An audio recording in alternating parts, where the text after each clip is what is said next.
Hey guys, welcome back to the channel. Today we're doing an interview with my friend Liam Ingram. He goes to Mount Royal University.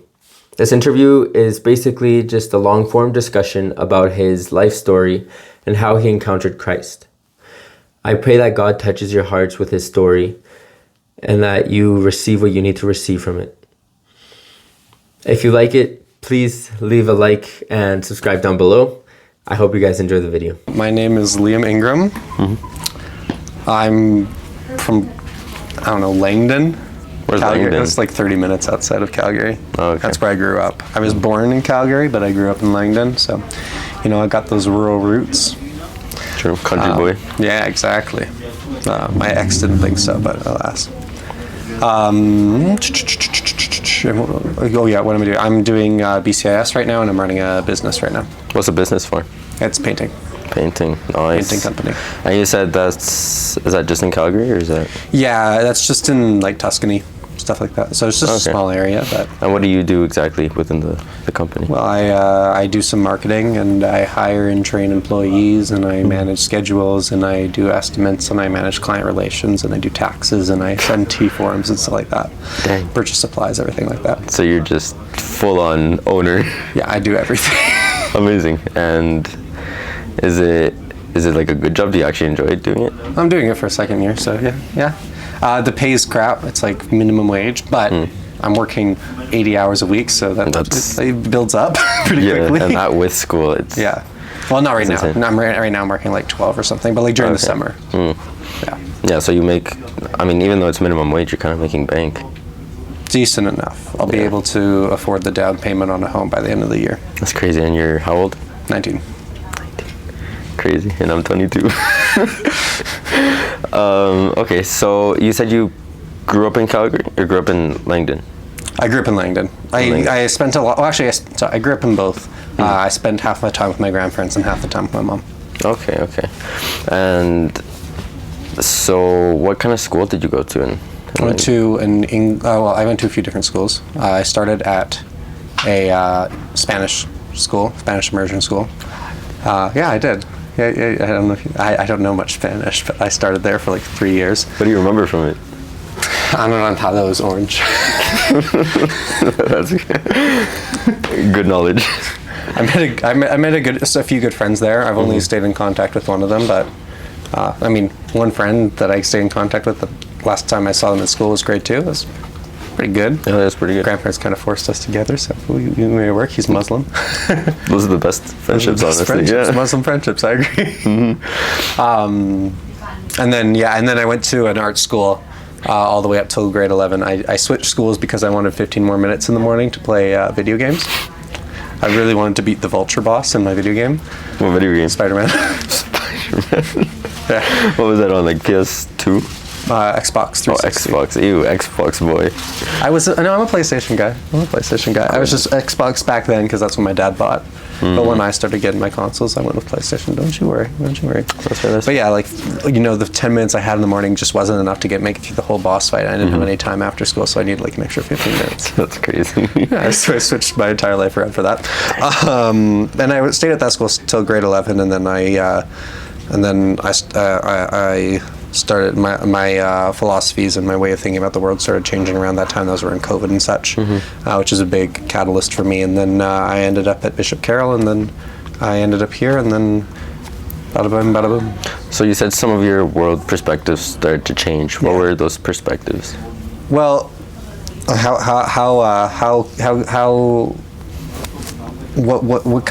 are the boundaries of this? Doesn't matter. We got going here. Okay, yeah. Anyway. So, the first thing that sparked it was just with all the vaccination stuff. My mom's very anti-vax in terms of like that kind of stuff. Yeah. Like the vaccinations you need, she's completely fine with. But especially with like the mRNA, with how that was working, she didn't really feel that good about changing her body for something, especially since like COVID wasn't that dangerous when you actually got it. Yeah, it's just a basic flu. As long as you weren't around someone that was high risk. And so, like, obviously, I was very careful around my grandparents and such around that, and we made sure that they got the vaccine, but the younger people didn't get that. But there was a lot of tension around that. My girlfriend at the time, so I was very liberal at the time, and I was in a lot of like pride marches and stuff like that. My girlfriend at the time was bisexual. But that vaccine thing put a little bit of a strain on us. We ended up breaking up for a few different reasons. But that started just like that was kind of like at the spark, but I didn't really think that much of it, honestly. The thing that actually kind of started to change my opinions, and I wish I could say like God was in it from the beginning. God was in my life from the beginning, but normally mostly in like a cursed way. I normally curse God and around like when I was younger and such. I didn't actually have very much love for him. And I definitely didn't really believe in him. When the only times I believed in him was when I was, cursing him. But then I started looking, so my political views and my views around like society in general changed, and that was mainly started with abortion. Because I actually did some research into that and realized I didn't really know kind of anything about that whole thing, but I started researching that, and I started researching everything in more detail, and actually doing the fact checking myself, and I realized that a lot of what I believed was categorically wrong. And I was in an art school, so I was surrounded by people who believed things that were starting to disgust me. So I felt like I needed to change. And then I ended up moving along to Bishop Carroll. But before I went to Bishop Carroll, it was a school I wanted to go to, but I wanted to make sure that I believed I didn't want to go to Bishop Carroll and not be Christian. So I did some research on that, and that's when I started moving towards God. So, two things I want to touch on. The first one is you talked about abortion. With abortion, what were your views on it? Was it just like... I didn't know anything. No? I didn't have any views. I didn't even know what it was. So you didn't really agree with it or disagree with it? You're just like, whatever. It's like... what's a good example? Like, if I asked you what the comic books, what your thoughts on the comic book storyline One More Day was, what would you say? No clue. Exactly. So that was my opinion on abortion. Okay, that's fair. And where do you stand with it now? Firmly pro-life in all cases, including rape, incest, life of mother, everything like that. Okay. And what sort of arguments brought you to this conclusion? Logic. Logic brought me to like the basic thing, but I was still like, I would say I was always pro-life in the case of rape, just because it didn't make sense to me to punish a child for the sins of the father. I have stuff with my father, which I'm sure we'll get into at some point here, but that was like, if someone faulted me for what my father did, like, no, absolutely not. That's ridiculous. And then incest is a stupid one. That's just literally eugenics. So those two were like, but then the case of like the life of the mother was a little bit more of a controversial one for me until I actually did research into what that meant and stuff. And so obviously I wouldn't advocate for killing the mother to save the child, but do everything you can to save the child, keep the mother's life as the priority, save the child to the extent that you can. Don't just throw it away because it's going to be difficult. That's kind of where I'm at. Makes sense with me. And the other thing was, you talked about learning the Christian values before going to Bishop Carroll, you said? I just wanted to be Christian if I was going to a Christian school. So you weren't Christian before that, even though you cursed God and all this stuff, you didn't really... So I went to a United Church with my grandma.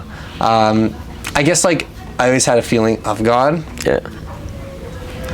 But I was actually Satanist for a while as well, but I didn't believe in Satan. I was just like the Satanist where it's like, oh, everyone like free will and stuff like that kind of thing. Okay, so which is Satanism, but just putting yourself at the top. Satanism. That makes sense. And then once you got to Bishop Carroll, how does that sort of start molding your beliefs? Bishop Carroll, honestly, was like, not many people were Christian there. So if anything, it kind of detrimented my beliefs a little bit, just like kind of like, I was in, I mean, one thing that was nice is about halfway through the year, I met some people that are more Catholic. They're my friends now. And so they started kind of bringing me towards the like into better values, but generally speaking, it was a little bit harder to like keep my faith there. I was Protestant at the time, so I just went to those kinds of churches and stuff, but being in a Catholic school didn't actually help me with my faith, and I definitely didn't like the religion classes. I still am not a huge fan of mandatory religion classes, because you're either going to have people there that already know the stuff or people there that don't care and won't learn it anyway, so there's not really much point to it. Like another thing with the religion classes that I saw with my own experience is that it's not even religion, it's just philosophy. which I think it's kind of dumb. Yeah, all of my religion classes were basically just about like how to have sex. Yeah, honestly. Which, like, fair enough, probably important information to have, but like, why is that in a religion class? And yeah. Yeah, and it's like, sure, how to have sex, but they also should be teaching, especially if it's a Catholic school, like teach what is sex, what is it for. Yeah, they should be talking more about the why. Yeah, because they kind of just say like don't do it, and it's like, okay, well, obviously most kids are gonna do it. What were your sort of thoughts and beliefs on sex back then? My thoughts and beliefs on sex back then were like just, I guess, the standard kind of thing of most teenagers, not really like Christian views on it. Just like, I mean, not doing it needlessly or anything like that, but something that would be okay to do and wouldn't necessarily be sinful. Yeah, it basically wouldn't necessarily be sinful, just like if it's done properly in like a loving respect and such. That's fair. And what about your dating life? Like, was that something hard for you in Bishop Carroll, especially when you're sort of debating with your own beliefs? What does hard mean? I guess from what I saw from my own life, especially closer to my conversion, it was harder to date because beliefs clash. So then I guess when you're starting to look more into Christianity, does that start to affect your dating life? Or? So it didn't for me. I was very much a like laid back Protestant type thing. So I was like, I'll believe what I want to believe, and I will live that out to the best of my ability, so that people around me will see, okay, this is the consequence of living with God. Like this person, the general idea is like, see, okay, this person's happy, this person's flourishing, this person's doing really well, this person like has his crap together, and he says it's because of God, so maybe like this is something I should look into. So I wanted to inspire people around me to kind of move over to God, but I felt like if I actually pushed that on them verbally or anything like that, it'd probably push them away. So I didn't have a problem with dating someone that was like atheist or something like that, because my assumption was that as over time they'd start to kind of like move towards that, and I had a lot of people in my life do that kind of thing. Yeah. And how about, because you said that Bishop Carroll wasn't super religious, did that sort of start to put you down a rabbit hole? No. There were some things that did put me down a rabbit hole, but the school was not one of them. Yeah. So what did take you down a rabbit hole? Two things. One, my last relationship a little bit, and sex, which was involved in that, and then also running the business last year. It was a big one that kind of pulled me away, just because I didn't have much time for it. So one thing that I've been working on this year is just kind of setting aside more time for God. Yeah, that's fair. Yeah. And so you said that there was something with your dad that happened. What exactly was that? Yeah, so he left when I was around 3.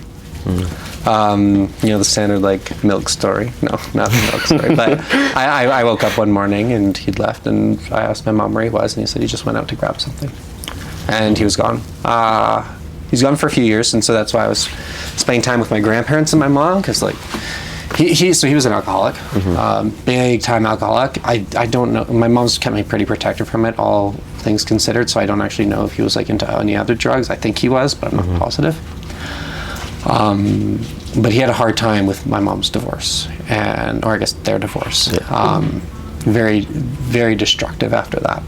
And so I saw him a few times in between. There'd be stints where my mom would feel comfortable with me spending time with him, or like staying the night or whatnot, but then there was also stints where she's like, no, I can't leave my son alone with that man. And eventually that all ended in like grade 6. He basically decided for himself that if he stayed around, he was either going to kill me or kill my mom, and so he left to Vancouver. Dang. Okay, and how did that affect, I guess, your life at school or with friends? Heavily. And still does today. In what ways? One thing that I have a really hard time with is abandonment and like that kind of stuff, and just like time. I'm very focused on spending as much time with people as possible. So my friends say this a lot, but most of the time when my friends want to hang out or something like that, like, yeah, I'll make it work. Yeah. And at the time right now, I am running a business and I am taking a 6-course load and I have a girlfriend and I'm still getting 8 hours of sleep every night. Like most people in my situation just wouldn't have the time to make those things work. But I do make them work because I feel like that's important, and I sacrifice a lot to make sure that I can spend time with those people when they want to make time. And that's obviously not something a lot of people can do. And I have a hard time with that. A lot of the time when people can't make time, that's really destructive to me. And I'm working with kind of like getting past and being like trying to understand, but I've always had a hard time just people not wanting to spend time and stuff. And so when I was younger, I'd seek attention a lot because I want people to like be focused on me. I was missing a lot of attention, so I wanted to get some of it back.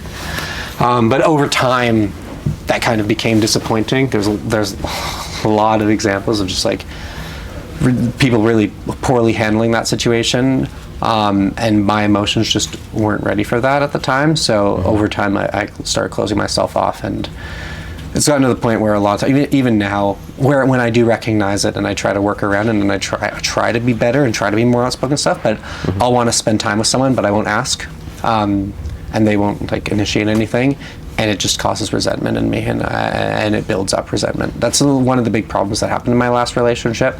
And by the end of the relationship, I just didn't care at all about anything. I didn't care whether or not we spent time together. I didn't care how she was doing. I didn't care how I was doing. I just did not care about anything by the end of that relationship. So you just kind of detach yourself from the situation so you don't get hurt. Yeah, but I do get hurt still. It's trying to get hurt less, I guess. Yeah. Or at least be right. I have a lot of narcissism in me, so like if I'm gonna get hurt, I at least want to be right that I knew they were gonna hurt me. I predicted it, and I predicted exactly how they were gonna hurt me. So at least I have that. Okay. And would you say that your dad leaving sort of led to you cursing God throughout like your young phase? Possibly. Definitely led to my more resentful attitude. So when things came up, probably was a big part of it. Obviously, as I went on in my relationship with Christ and God's been a really big thing in terms of just having someone that's always there. And God's the one person that will never kind of let you down in that respect. He will always be there. Amen. I've been able to call on him as many times as I've needed to, and he's just he's responded. And sometimes he's not like the nurturing father that you always want. Sometimes he'll just poke fun at you and laugh in your face, but he'll always at least spend some time with you, and he's always doing it out of love. So I think there's this thing I read where it's like God isn't a grandfather, where the grandfather's like, go run, have fun. He's the father who says, yes, go, but be careful for this, watch out for this. Yeah. Right? So sometimes it's not always what we want, and it might not feel very good, but it's what we need. Yeah. And so what do you think all of this affected in school? Like, was there any negative repercussions from all of this? Yeah. Like what? Well, relationships first off. I think I've gotten better with them recently, as of late, but I'm still very narcissistic and very controlling in a lot of my relationships. I don't like to leave things up to other people. When things are getting planned, I like to be able to plan them, and I like to always plan to have half the people show up that will or something like that. It's just part of my mind. Yeah. I like to always be better than other people. At least to me, that gives some kind of security that, if I'm better than someone, then at least they won't have that reason to leave me. They may leave me for another reason, but at least they won't be able to say, okay, well, he I don't need him or anything like that. Like there'll always be a logical reason to have me around at least. So it's broken my way a little bit with relationships, and also just like expecting things from other people, that kind of stuff as well. So that kind of stuff, has affected my school the whole way through, but especially before I went to Bishop Carroll, I had a really hard time with that kind of stuff. I had some friends, but I had a lot of friends, but I was very secluded from them, and I resented a lot of them at the same time. I always thought of it like Batman's contingency plans. I don't know if you've read a little bit of Batman. I'm a big comic guy, as you can tell. But Batman has these contingency plans for the entire Justice League, where if any of them went rogue or something, he knows exactly how he'd take them down and defeat them, and he has that stored away. And he has that as well. He even has them for himself. Yeah. And I always thought of it as like my contingency plans. I knew exactly how, if anyone ever kind of like stepped out of line or stopped talking to me, or like, or I just needed, like, I needed to get the better of someone, I knew exactly how I would get the better of every single one of my friends, physically, emotionally, everything like that. Okay. I had that stored in my head. I don't do that now, but I did do that then. And I was proud of it as well. Let's go back to your high school days. So you went to Bishop Carroll. Yeah, for grade 12. Just for grade 12? Yeah. Okay. So starting from there, tell me your story up to when you first encountered Christ. Well, my first encounter. My first encounter with Christ, or my first encounter with Christ in high school? With Christ, like start from there and then lead up to where you encountered him. I don't think I actually had an encounter with God until around grade 10. I think all my times before that wasn't like a real encounter with God. Yeah. But grade 10 was more like a logical thing, and then I started going to churches and stuff, and I started in Catholic churches, and I didn't really feel like that was where I belonged yet. That wasn't really like my feeling with it. I was in a very premature stage, and I wasn't focused on kind of living out God's will and stuff like that. I just wanted to build a relationship, so that's why I'm going to the Protestant church. And I think I had a lot of encounters with God around there and stuff, but my original encounters with God were nothing like super special or anything like that. It was just conversations, just all good conversations, and just kind of guiding me and slowly kind of reforming the person I was and becoming a little bit more mild-tempered and a little bit more secure in myself. Was there any conversation that you remember specifically, or person that sort of led you closer?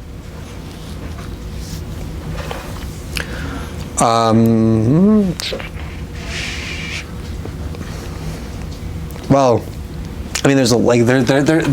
I wouldn't say there's like one person or one conversation or anything, but my pastor helped me a lot, and a few of the kids from CCO helped me out a lot in like the later stages and such. There's a lot of conversations I remember with God, but those are just kind of like the enjoyable, the kind of guided stuff in between stuff. It wasn't actually something based around like religion and stuff. I think I made a lot of my growth in religion on my own. I haven't done a lot of it with God, which is something that I've actually never thought about until just now in this moment. And it's something that maybe I should take a look into. But most of it I've done logically through just like empirical data and research and such. So my growth hasn't really come from like talking with God or anything like that. My growth as a person has, but my growth in my religion has not. Which almost seems a little bit inverted, but... A little bit. I think that it's important to come to faith through the intellectual side, because it's as important. I think faith gets you the last 20% there. Yeah. But the intellectual is actually the foundation of just knowledge. And it's like Jordan Peterson says, the fear of God is the beginning of wisdom. And I think it's a beautiful quote, right? 'Cause when you start to fear God, you start to question everything. And that's where the intellectual comes in. Yeah. And the intellectual gets you so far because we don't live in the time of Christ. We don't live anywhere near anything that he did or Old Testament, right? Yeah. So I guess just a certain way, and then after that, it's just that relationship with God completes it. Yeah. Okay, so you said that high school was not too great for growing your relationship, right? Yeah, it was great for growing me as a person, but I don't think my relationship grew with God from grade 10. I don't think my relationship with God grew until I actually joined CCO at MRU. And even then, it didn't grow that much until I actually ended my relationship with my last girlfriend. What about ending the relationship with your girlfriend sort of sparked that? Nothing. It wasn't, it was just, that was just like very close. So, broke up with my girlfriend, and then 3 days later I was at Ranchman's, and I met this girl, and I was dancing with her. Her name was Emma, and she was Orthodox. and she was great, and I wanted to go out with her. But I realized in that moment, kind of like looking, like being around her, that I'd fallen a lot of the way from where I wanted to be with Christ. So that ended up not working out anyways. But what I did get from that is that I just needed to spend a little bit more time looking into my faith and growing a little bit stronger. And that's where I started kind of looking into more apostolic faiths and a little bit more, I guess, ritualized and systemized portions of it, and just the ways that I can kind of give back to God or do penance for God or kind of show Him that I care, and grow my relationship a little bit more and cement it a bit more than I had before. Okay, so was there anything specific that drew you away from Protestantism? Yes. So 2 things. One, just there's not much structure there, so there wasn't much of a foundation if my faith slipped. There's a lot more foundation around the Catholic Church. Like, for example, you got to go to Mass every Sunday. You just have to. Like, you don't have to do that in a Protestant church. You can skip it and it's okay. But with the Catholic Church, you have to. And it's a bit shorter too, so it's a little bit easier to kind of keep those habits up as well. Yeah. And then also just the logical argument again. But that was more surrounding where the Protestant faith comes from in the Bible. It doesn't make sense to fully just interpret the Bible and be like, yeah, I read the Bible, I understand what God wanted, because if that was possible, then there wouldn't be whatever 50,000 denominations of religion we have right now. That's true. And even the Bible says, like, don't rely on your own understanding. So then whose understanding do we rely on? Exactly. So that's when I started looking at like the apostolic succession as like a valid route to kind of go through. And I'm a catechumen now. Actually, I learned the other day that I'm not a candidate. I'm a catechumen. I don't have a valid baptism, so I'm going to get baptized again. Okay. And so what's the difference between the catechumen and that? Candidates have a valid baptism. Catechumens don't. Okay. So does that mean that you're getting confirmed? I'm getting confirmed either way, but yeah, I need to be baptized, yeah. Okay. As well. And when is that? Baptized and confirmed, and that's all going to be at the Easter Vigil. Amen. Just after Exodus is over, which is why I'm doing Exodus this year. Okay, and explain what Exodus is. Now that is essentially, this is just a 90-day, a little bit of journey into freedom where you put together a brotherhood and you basically give up everything. Essentially. Basically. You give up anything that's pleasurable and anything that's fun and enjoyable, and you just live a terrible life for 90 days, but you feel a lot better for it. And then you start coming up with excuses on why the things that that says you can't do are actually things that you can do. And then you realize that you've been making excuses and you kind of get harder on yourself. So it's just a little bit of a back and forth journey, but it's mainly about growing and like becoming more free and such. And have you seen any growth so far within yourself or your relationship with Christ through it? So relationship with Christ wise, yes. I've been having a lot more dialogue with Christ.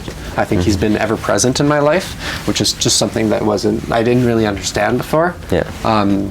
He was always someone that I could like call on and talk to immediately, and I did it often. I talked to him probably once a day at least. But he's just like passively there now. And then also in my personal life, I've been reading a lot more, which I think is a positive thing. And so I guess the last thing I want to touch on is you talked about CCO. Yes. Do you want to explain what CCO is? Yes, I probably should. That would be good context. CCO is the Catholic Christian Outreach on Mount Royal campus. If you go to U of C, you should join the Mount Royal campus CCO because the U of C one sucks. But the Mount Royal CCO is fantastic. It's been a great help, and there's been people here that have kind of helped me along my journey and kind of pushed me the way that I am right now. It's just a good community. And so they do faith studies. Which faith study are you on? Yeah, what faith study am I on? That's a good question. So they do 5 faith studies. I finished the second one about a year ago, and I haven't done one since. Okay. And what do you remember from the first 2? Yeah, so the one thing that really stuck with me, I think the thing that most stuck with me, and this is something that I don't think a lot of people get to hear because it's something that the guy that was doing the faith study just completely made up, but it's really fantastic analogy, is that of a brick wall. And so you can imagine you and God having a conversation. That's just how it's supposed to be. You're supposed to be able to have a conversation with right away. But Yeah. as you sin more and more and more, and this changed my whole kind of idea on sin, as you sin more and more and more, it's not like you're offending God or anything like that. It's not like you're pushing him away, as a lot of people say. I mean, it is pushing him away, but it's really just putting bricks in a wall that's between you and God. And like, you can put as many bricks as you want there. He'll still be there to talk to you. You'll still be able to talk to him. But it's going to be a heck of a lot harder. And it's not going to be nearly as fulfilling if you have an entire brick wall in front of you, or layers and layers of brick. And eventually his voice starts getting a lot fainter. But he's not ever going to leave you. He's never going to be upset. He's still there. He still wants to be there. It's just there's bricks there. He can't do anything. So you just need to start tearing those bricks down and trying to limit the amount of bricks you place. And how do you think you can tear those bricks down? Just thoughtful prayer, spending time with God, going to church, just building relationships. Really anything that's helping bring God's glory to the earth will help kind of tear down those barriers. Amen. And so you said you're getting confirmed, you're baptized? Both. Both, okay. And those both happen at the same time? Yes. The same day. Amazing. When is that happening? Easter Vigil. Easter Vigil. So I guess I'll be praying for you. Praying for a good baptism. And I think you'll probably be there, right? Are you not going to St. Mary's for the I should be there. Yeah. You'll be there. You guys should be there too. Whoever's watching this. Whoever's watching. The two people that watch. The 2 people that watch this. Come to Easter Vigil. Yeah, Easter Vigil, St. Mary's. Yeah. Amazing. Okay, well, thank you, Liam. Awesome. It was nice to talk to you. Thanks and for we'll be hosting praying us. for you. See you.